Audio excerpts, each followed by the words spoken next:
রাতের আধারে ইরানে হামলা চালিয়েছে ইসরায়েল। গেল বছর হামলা চালানোর পর এটা দ্বিতীয় ঘটনা। এবার ইসরায়েলি হামলার টার্গেট হয়েছিল ইরানের সামরিক ও পরমাণু স্থাপনার মতো বিভিন্ন অবস্থান। এই হামলার পরপরই সীমান্তেও নতুন অ্যাক্টিভিটি দেখা যাচ্ছে ইসরায়েলের সেনাবাহিনীর। এরই মধ্যে ইসরায়েল সীমান্তে হাজার হাজার সেনা জড়ো করছে।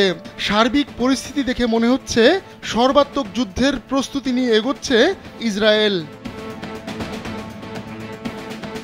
ইসরায়েলের এমন পরিকল্পনা দেশটির সামরিক বাহিনীর প্রধান ইয়াল জামিরের বক্তব্যে স্পষ্ট। তিনি জানান হাজার হাজার সৈন্যকে সীমান্তে একত্রিত করা হচ্ছে।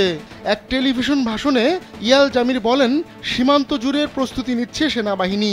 তিনি সতর্ক করে দিয়ে বলেন, যে কেউ ইসরায়েলকে চ্যালেঞ্জ করার চেষ্টা করবে তাকে চরম মূল্য দিতে হবে। এখন যে কোনো ব্র্যান্ডের পুরাতন এসি বদলে নতুন ওয়ালটন এসিতে উপভোগ করুন 25% ছাড়। দীর্ঘদিন ধরেই ইসরায়েল এ ধরনের অভিযানের প্রস্তুতি নিচ্ছে বলেও জানান জামির।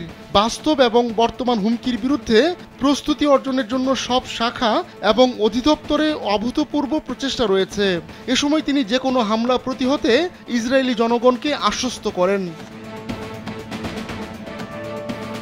ইরানের রাজধানী তেহরানে স্থানীয় সময় শুক্রবার ভোর ৩টার দিকে হামলা করে ইসরায়েল। এতে ইরানের ইসলামী বিপ্লবী গার্ড বাহিনীর commander in chief general Hossain সালামি সহ গুরুত্বপূর্ণ কয়েকজন সামরিক কর্মকর্তা নিহত হয়েছেন দুজন পরমাণু বিজ্ঞানীও। তারা হলেন পরমাণু বিজ্ঞানী মোহাম্মদ মেহেদি তেহরানচি ও ফেরেদুন আব্বাসি। এর আগে ইরানের রাষ্ট্রীয় টেলিভিশন জানায়, তেহরানে বিপ্লবী গার্ডের সদর দপ্তর ইসরায়েলি হামলায় ক্ষতিগ্রস্ত হয়েছে। স্থানীয় গণমাধ্যমও ঘটনাস্থল থেকে আগুন এবং ধোঁয়া বের হওয়ার খবর দিচ্ছে।